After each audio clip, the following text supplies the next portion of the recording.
BNP chairman Tarique Rahman আজ উত্তরাঞ্চলের ৩ জেলায় সফর করছেন। প্রথমে ঠাকুরগাঁও, এরপর নীলফামারী হয়ে দিনাজপুর যাবেন তিনি। সেখানে জনসভা শেষে তিনি বক্তৃতা দেবেন।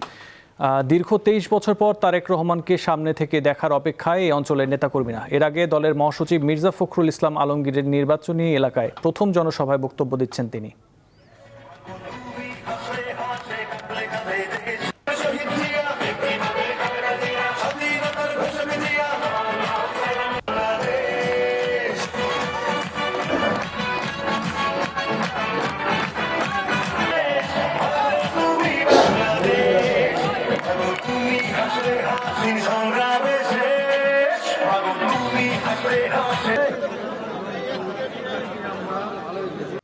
উত্তরাঞ্চল সফরের অংশ হিসেবে দিনাজপুরের বিরামপুরে আজ আলাদা জনসভায় অংশ নেবেন বিএনপি চেয়ারম্যান।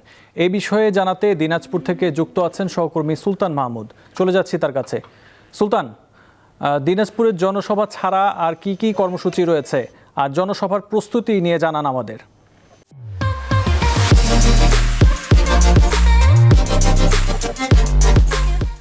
আসিফ, আপনি জানেন আজকে বিএনপির চেয়ারম্যান তারেক রহমান দিনাজপুর বিরামপুর সরকারি কলেজ মাঠের জনসভা 2:30 তিনি এখানে পৌঁছবেন। ইতিমধ্যেই মঞ্চের যে সকল কার্যক্রম কিন্তু সম্পূর্ণ হয়েছে।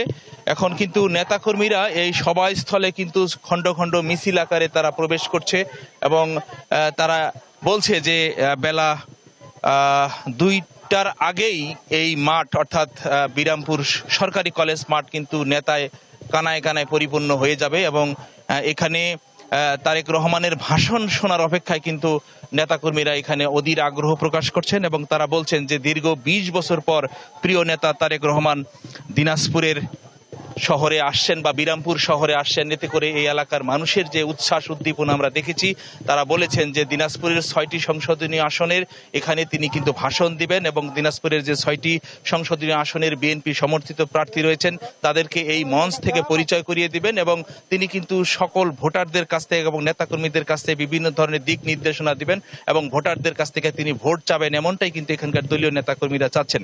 তারা বলছেন যে দিনাজপুরের এই ২০ বছর পর বিএনপির তারেক রহমান তিনি আসছেন এবং তিনি এই এলাকার কিন্তু ভাগিনা হিসাবে অনেকে কিন্তু সম্বোধন করছেন। কারণ আপনি জানেন যে দিনাজপুরের শহরেই কিন্তু বেগম খালেদা জিয়ার বাসভবন রয়েছে এবং তার মাতৃভূমি রয়েছে, মায়ের বাসা রয়েছে এবং সেই অনুযায়ী কিন্তু এই এলাকার মানুষেরা তারা বলছেন যে তারেক রহমান শুধু বিএনপির চেয়ারপারসনই নন, তিনি কিন্তু দিনাজপুরের ভাগিনা হিসাবে তাকে কিন্তু সম্বর্ধনা করা হচ্ছে।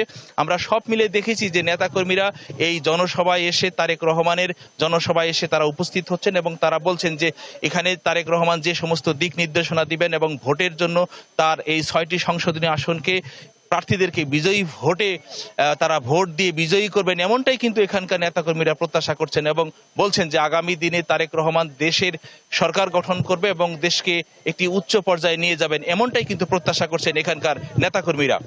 আসিফ। জি, দিনাজপুর থেকে ছিলেন সুলতান মাহমুদ, আপনাকে ধন্যবাদ।